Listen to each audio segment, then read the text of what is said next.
नमस्कार मित्रांनो, आजच्या व्हिडिओमध्ये आपण मॉक ड्रिल बद्दल चर्चा करणार आहोत। तुम्ही सगळ्यांनी मॉक ड्रिल बद्दल ऐकलं असेल आणि आपल्याकडे मॉक ड्रिल होणार आहे याची कल्पनाही तुम्हाला सगळ्यांना मिळाली असेल।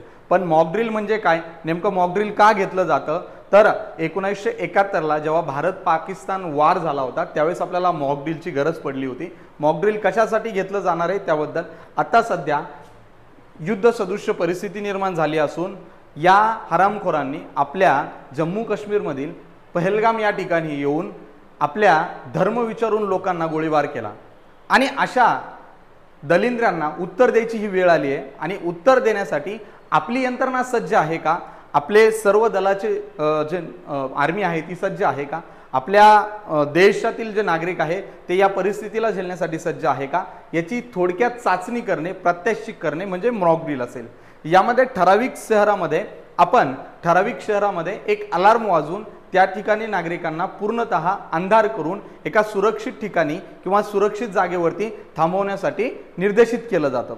आता निर्देशित केल्यानंतर अंधार झाल्यानंतर आपल्या देशातील, कारण आपल्या देशात टग्यांची कमी नाहीये, आपल्या देशातला एखादा टग्या यायचा, पुन्हा लाईट गेली म्हणून बाहेर जायचा, बाहेर गल्लीत मोकळ्या ठिकाणी जायचा आणि त्या ठिकाणी जाऊन इकडे तिकडे बॅटरी की चमकवायचा, आणखी 2 जणांना तिथं बोलवायचा आणि बॅटरी चमकवायचा। म्हणजे एअर स्ट्राईक झाली की वरतून विमानातून एखादी गोळी त्याच्या डोक्यात पडायची, याचा कार्यक्रम लागायचा आणि आपला कार्यक्रम लागायचा। अशा प्रकार घडू नये म्हणून याचं प्रात्यक्षिक घेण्याचं एक साधन म्हणजे मॉक ड्रिल आहे। या अगोदरही 1971 ला आपण अशाच प्रकारचं मॉक ड्रिल केलं होतं। हे म्हणजे आपण किती सज्ज आहोत याची पूर्व तयारी आपल्या समोरच्या जे झाटभर लोक आहे अशा लोकांना कळवून देण्यासाठी, जे आपल्यावरती हल्ले चढवतायत आणि त्यांना हे माहिती नाहीये की आपली आर्मी आणि आपली जर ताकद लागली तर यांना जेव्हा मागच्या वेळेस जसे पळाले होते ना तशी पळण्याची परिस्थिती यांच्यावर निर्माण होईल, तरी पण यांना समजत नाहीये की नेमकं आपण कोणाशी लढतोय। ते असे दलिंद्रे असतात आणि अशा दलिंद्रेला उत्तर देण्याची वेळ आता आलेली आहे। तर त्यानंतर ह्या मॉक ड्रिल मध्ये करायचं काय, तर आपल्याला मॉक ड्रिल मध्ये सगळ्यात पहिले अफवावर विश्वास ठेवायचा नाही। आपल्याकडच्या टग्यांना, आपल्याकडच्या दलिंद्र्यांना बसल्या बसल्या इकडून तिकडं काहीतरी सेंड करायची भरपूर सवय।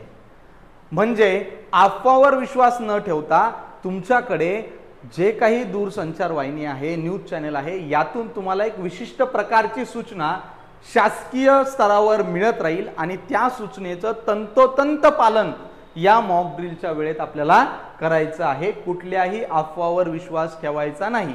आपल्याकडचा मेसेज इकडचा उचलला की इकडे सेंड करायचा आणि तिकडचा उचलला की तिकडे सेंड करायचा, या लोकांची आपल्याकडे कमतरता नाहीये। तर अशा वेळेस मॉक ड्रिलच्या वेळेस जे सायरन वाजल्यानंतर आपल्याला सगळ्यांना या ठिकाणी शांत आपापल्या घरामध्ये अंधार, लाईट बंद करून, नाही तर तू तुझ्या घरातले लाईट लोकांना दाखवू नको, नाही तर तुझ्या घरावर वरून जे पडन ना तो कार्यक्रम लागेल, दुसऱ्याचा कार्यक्रम लागेल, असं तू करू नको। तर अशा वेळेस आपण सूचनाचं पालन करून सगळीकडे अंधार करायचा आहे, आपले लाईट बंद करायचं आणि आपल्याच घरात बसायचं, आपल्याच बब्याला पाहायचं, आपल्याच बबीसोबत बसून राहायचं आणि दुसऱ्या कुठल्याही प्रकारचे तुझ्या डोक्यातले चाळे इथे करायचे नाही, म्हणजे मॉक ड्रिल। आता या मॉक ड्रिल कुठे कुठे होणार आहेत, तर या मॉक ड्रिल आपल्या महाराष्ट्रामधील सदरील शहरामध्ये, मुंबई सारखं शहर असेल, मनमाड असेल, उरण असेल, तारापूर असेल, थळवायशेत असेल, ठाणे असेल, पिंपरी चिंचवड असेल, नागठाणे असेल, नागोठाणे असेल, पुणे असेल, छत्रपती संभाजीनगर असेल, त्याचबरोबर नाशिक असेल, भुसावळ असेल, रोहा असेल, रायगड असेल, घाटाव असेल, रत्नागिरी असेल, सिंधुदुर्ग असेल, अशा काही ठराविक शहरामध्ये आजपासून मॉक ड्रिल घेतली जाणार आहे।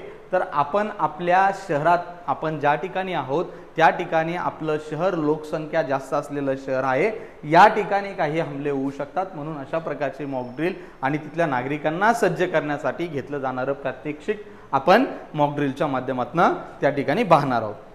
आता यामध्ये एवढ्या सगळ्या झाल्यानंतर कुठल्याही अफवावर तुम्ही विश्वास ठेवायचा नाहीये।